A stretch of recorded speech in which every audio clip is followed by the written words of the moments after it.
Bienvenue dans l'émission Saveurs divines.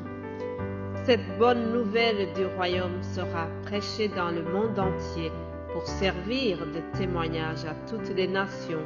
Alors viendra la fin.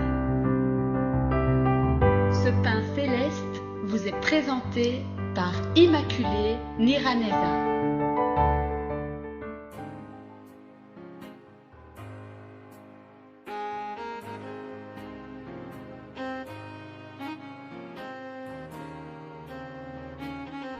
Bienvenue très chers amis qui écoutent cette émission Saveurs divines. Que la paix de Christ soit avec vous. C'est toujours avec joie et enthousiasme que je vous retrouve pour partager la parole de Dieu.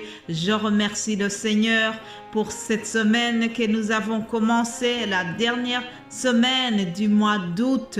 Je rends grâce à Dieu pour la rentrée scolaire qui s'est bien passée hier. Je remercie Dieu pour avoir retrouvé mes élèves.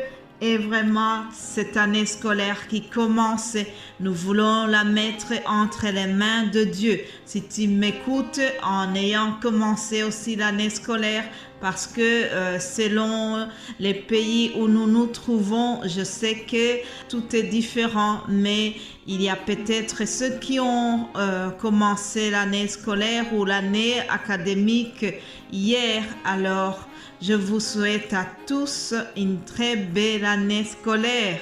Je voudrais vous donner un mot, un verset qui va nous accompagner pour cette année. Ésaïe, chapitre 54, au verset 17, il est écrit « Toute arme forgée contre toi sera sans effet, et toute langue qui s'élèvera en justice contre toi, tu la condamneras. Tel est l'héritage des serviteurs de l'Éternel, tel est le salut qui leur viendra de moi, dit l'Éternel. » Alléluia. Déclarons cela ensemble, chers amis. Toute arme forgée contre nous cette année sera nulle et sans effet. Et toute langue qui va s'élever pour dire le mal sur nous sera condamnée en justice. Alors je déclare cela et ça c'est ma force. Je souhaite que ça soit aussi ta force, cher ami, qui écoute cette émission. Alléluia. Alors nous allons continuer notre méditation de la semaine. Comme vous le savez, hier je vous ai déjà donné le thème. Aujourd'hui, nous allons voir une déclaration de Jésus-Christ. Il a déclaré qu'il est le pain de vie. Je suis le pain de vie. Voilà le titre de la méditation d'aujourd'hui. Rappelez-vous que nous sommes dans l'évangile selon Jean, où Jésus-Christ a fait au moins 7 déclarations concernant son identité. Il a dit je suis le pain de vie. Ça c'est sa première déclaration que se trouve dans Jean 6. Puis il a dit je suis la lumière du monde dans le chapitre 8. Et dans le chapitre 10, il a dit je suis la porte. Dans le chapitre 11, Jésus a déclaré ceci, je suis la résurrection et la vie. Ça, c'est ce qu'il a dit après avoir ressuscité Lazare. C'est dans le contexte de la résurrection de Lazare qu'il a déclaré, je suis la résurrection et la vie. Plus loin, dans le chapitre 14, nous voyons qu'il a dit, je suis le chemin, la vérité et la vie. Souvenez-vous que nous avons traité longuement cette déclaration dans nos émissions de la dernière semaine. Et nous continuons donc dans la même voie.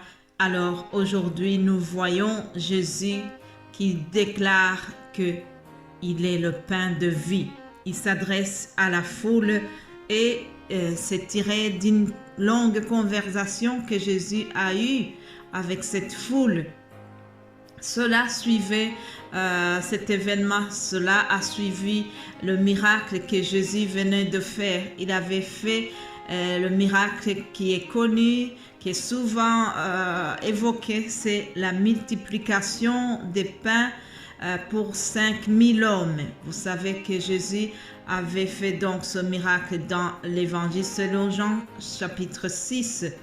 Et puis, lorsque la foule avait constaté cela, lorsqu'ils ont vu que Jésus avait guéri les malades et qu'il avait aussi multiplié les pains, qu'il avait nourri autant de personnes en partant de 5 pains et 2 poissons.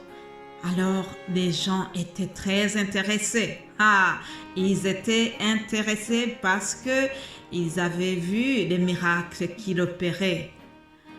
Alors, ces gens ayant vu les miracles que Jésus avait fait, ils se sont exclamés en disant « Celui-ci est vraiment le prophète qui doit venir dans le monde. » Mais, chers amis, Jésus était plus que le prophète. Jésus était le Messie. Il est et il reste le Messie, même si beaucoup de Juifs n'y croient pas encore.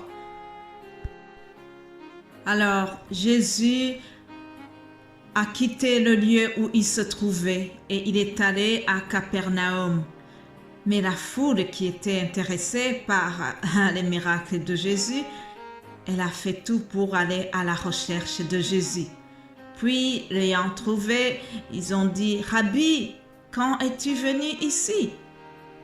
Et Jésus leur répondit « En vérité, je vous le dis, vous me cherchez non parce que vous avez vu des miracles, mais parce que vous avez mangé des pains et que vous avez été rassasiés. »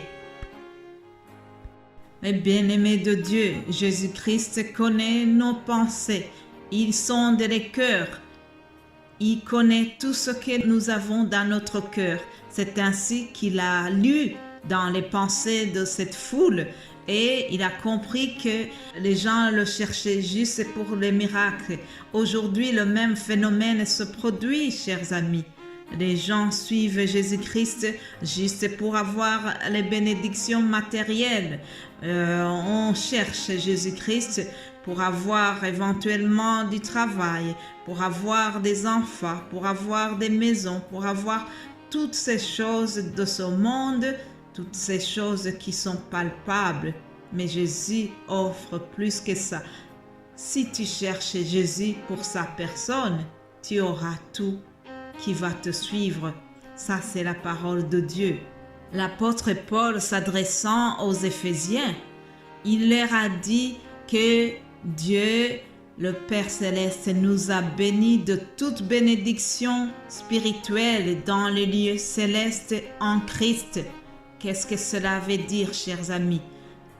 Cela signifie que lorsque nous avons Christ, toutes ces bénédictions matérielles vont nous suivre. Donc, le plus important, c'est d'être sûr que tu as Christ. Si tu l'as, toutes ces bénédictions vont te suivre. Alléluia.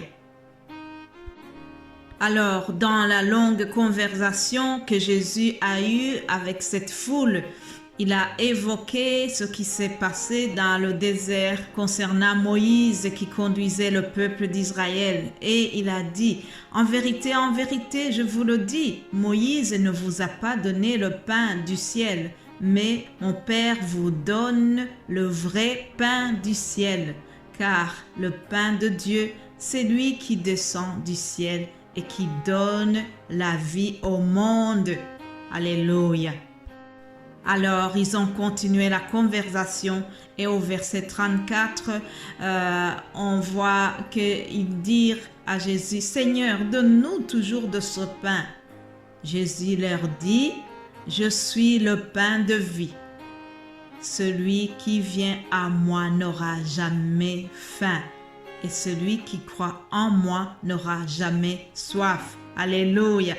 Bien-aimés de Dieu, le temps se termine, mais je voudrais souligner ceci. Jésus-Christ est le vrai pain de vie. Jésus-Christ est supérieur à la manne que les Israélites ont reçue dans le désert. Jésus-Christ est plus que la manne. Jésus-Christ, c'est le pain de vie qui donne la vie éternelle. Alors, je vous encourage à chercher le pain de vie parce que si nous l'avons, nous sommes bénis et si nous l'avons, nous avons la garantie de la vie éternelle. Alléluia! Passez une bonne journée en Jésus-Christ et surtout continuez à déclarer ce verset de réconfort qui vous dit que toute arme forgée contre vous sera sans effet. Ça, c'est le verset qui va nous conduire pendant toute l'année scolaire à recevoir le pain de vie de ce matin venant du Père Céleste. Que toute la gloire soit à notre Seigneur. Amen.